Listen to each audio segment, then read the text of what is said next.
I went through how the conscious mind works, how the subconscious, and how the body is an expression of the mind.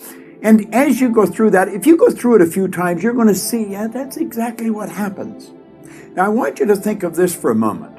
When you impress an idea upon your subconscious mind, that alters the vibration of this instrument we call our body. See, our body is a molecular structure. Really what it is. It's a mass of energy in a very high speed of vibration. Now, we invented a word to describe our conscious awareness of vibration, and that word is feeling. If you ask a person, how are you today? They'll say, well, I'm feeling fine, or I don't feel that good, I feel great. You never hear a person say, oh, I'm consciously aware of being emotionally involved with a negative idea, so therefore I've moved into a negative vibration. But that's exactly what happens. So you see, as we start to understand this, and we become aware that we're not feeling too good, we can change it. Now it takes a little training, but you can do it. We are really in charge of how we feel. Now, we let other people upset us, but we don't have to let other people upset us. We don't need to react to them. We can respond. We can listen to what they're saying, and they say, well, you're entitled to your opinion, but that's just not what I'm like. And we can hold our own idea of ourselves. You see, it's important that we grasp how the mind works and that we understand the relationship of the body to the mind and the mind to the body. Now, it's our results that we want to change. Now, our results could be in our physical body. You may want to cast off a few pounds. You may want to put on a couple of pounds. You may want to have a little higher energy. See, all the energy there ever was or ever will be is 100% evenly present in all places at the same time. Everything's energy. You'll hear people say, where does he get all the energy? Where does she get all the... Nobody gets energy. Everybody releases energy. Desire is the triggering mechanism that lets the energy flow. Now, let's go back and have a quick review. The conscious mind has the ability to choose thoughts. Those thoughts turn into pictures. We turn the pictures over to the subconscious mind, and then the subconscious mind expresses the action. Now, what is the problem? Remember, we said the subconscious mind had no ability to reject? We said the subconscious mind cannot differentiate between what's real and what's imagined. How did we arrive on the scene? I'll tell you. When you arrived on the scene, you did not have any conscious faculties developed. The sensory factors weren't even developed. This is how you arrived. That's called the little life. That's the baby.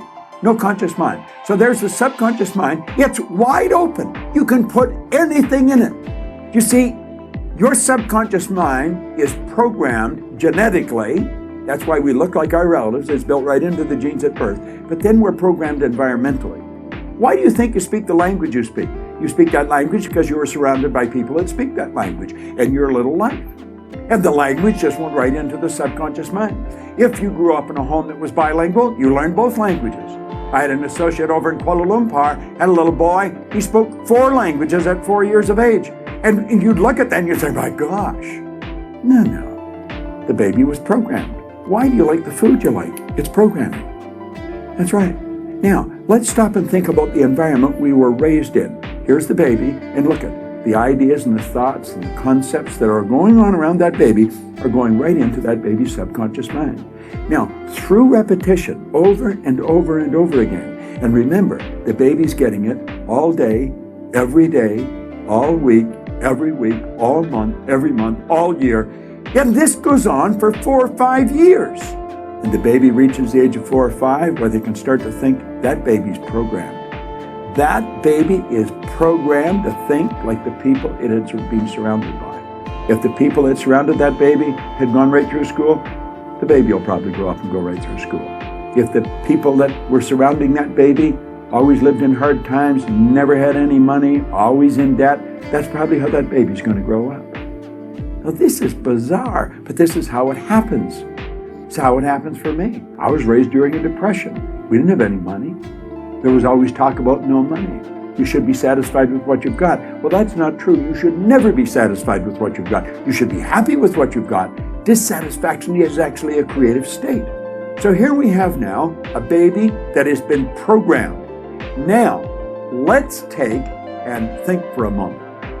What happens when that baby starts to think for itself? Now think of this. The paradigm controls the vibration. The vibration controls the action which produces the result. Now here we go. Here you got the baby with the paradigm and the conscious faculties have developed. They have the ability to think. There's a power flowing into them. What are they going to think? They're going to think thoughts that are in harmony with that paradigm. We've been raised to believe you go to work to earn money. Do you know that working is the very worst way to earn money? That's right. You should go to work for satisfaction, not for money. You provide service for money. You can earn money while you're sleeping.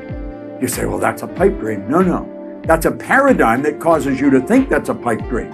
There's people doing that are nowhere near as bright as you. But here we are now.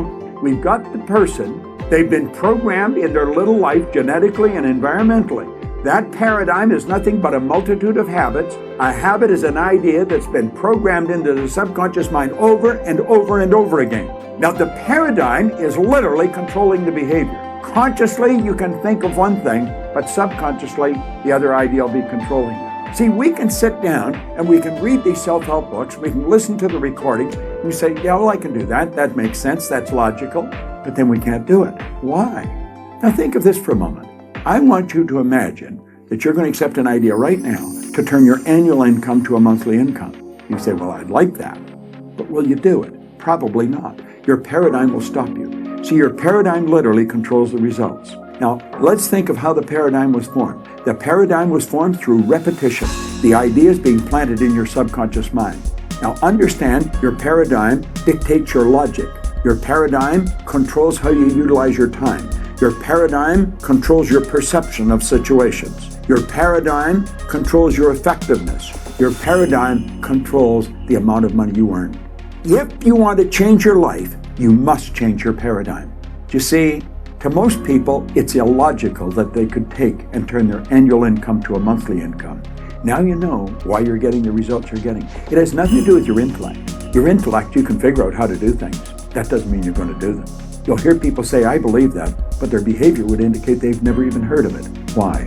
We believe something on a conscious level. On a subconscious level, the paradigm believes something else. There's a word called praxis. Praxis is the integration of belief with behavior. We've got to take the beliefs that we have consciously, that we determine by thinking, and plant them in the place of the old belief. See, I used to believe that I couldn't do anything better than I was doing. I felt fortunate that I was on the fire department. The idea of building a company that operated all around the world, furthest thing from my mind. But you know something? As I changed my paradigm, my whole world changed. That's what we do. That's what it's all about. You've got to change your paradigm if you want to change your life. Now, you can study all you want. If you don't gain an understanding how to alter that program, and that's what the paradigm is, it's a program. It's a multitude of concepts that are fixed in your subconscious mind that literally control your behavior. It's a beautiful concept to understand. It's a terrible if you don't understand it, because it literally controls your life. Why do you think most people go right through their life and keep getting the same results year after year after year? Well, it's just the way it is, and they don't know. We should be taught this in school, but we're not. How is the paradigm formed? Through the repetition of information. How's the paradigm changed? Repetition of information. Now let's suppose you're having a difficult time with money. You find that you got more going out than coming in. You've got to change your concept about money. How do you do that? Through the repetition of an idea. That's where affirmations comes in. I'll give you one that I've been using for years. I am so happy and grateful now that money comes to me in increasing quantities through multiple sources on a continuous basis. I am so happy and grateful now that money comes to me in increasing quantities through multiple sources on a continuous basis. You don't just say that once or twice. You've got to repeat that maybe 1,000 times a day, every day for maybe 90 days, and you'll start to change your whole concept about money. Wealthy people all have multiple sources of income.